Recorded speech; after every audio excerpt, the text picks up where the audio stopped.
Hey guys, back again. We're going to do a shoulder external rotation stretch. We are going to use our Franklin ball, the trusty Franklin ball. You can use a foam roller. That would work fine. Generally something that rolls is better. So that would be perfectly fine, foam roller, if you have that on hand, or even a little bit bigger ball. We're using a small one to start, but you could actually progress to bigger balls, which would give you more external rotation, so that's absolutely fine. If your shoulders are tight, this is a perfect exercise. And sometimes people are so tight they can't even do the floor.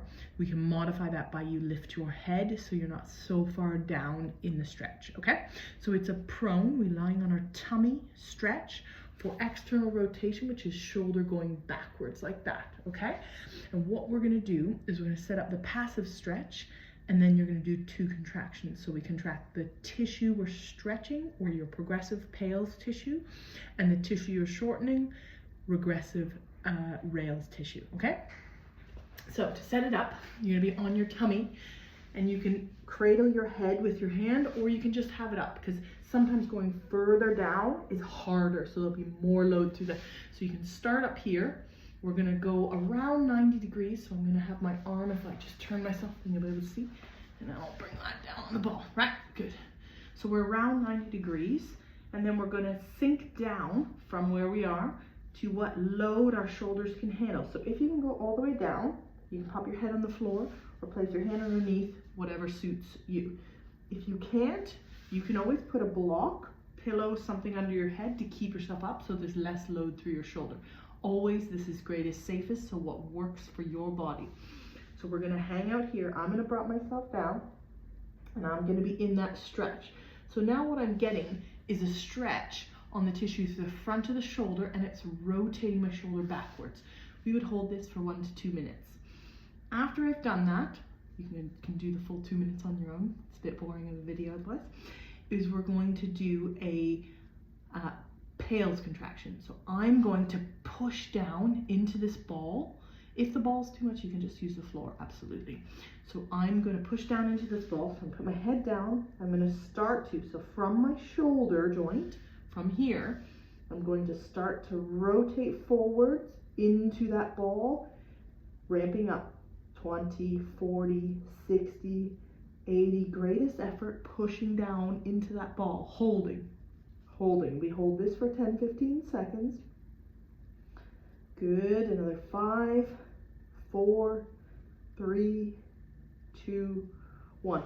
Right away into your rails where you're trying to lift off. So I'm trying to lift off. You do not have to lift off. As long as the tissue on the back side engages, that is what we're looking for. So the fact that your arm does not come off is absolutely fine, right? So I'm gonna hang out here and I'm gonna hold for, again, 10, 15 seconds, and then relax. Now, if you're doing more sets, go right into your stretch, so you could actually find that the ball comes a little lower, or we can play with this range. Now, I like to play with this range myself anyways, so we take the ball and I can roll and see if there's a different stretch. We're coming down here through the shoulders, keep your head down or whatever position is good for you. And I can roll, so I'm just maintaining a little bit of pressure in that ball, and I'm rolling and feeling different movement. This is a controlled, maybe 20% contraction, a ball assisted cars through that flexion range, flexion abduction range in an external rotation position. Hold it. Now, if you were very, very flexible, you may actually do this with a much bigger ball. You could use medicine ball, things like that. Medicine ball's up probably a bit high, but you could try that and actually just keep yourself upright a little bit and then find where that stretch range is. But it's really good to use a ball or roller where you can then roll through the tissue and find for you where your best stretch is. Right, give that a go for shoulder external rotation and let me know what you think.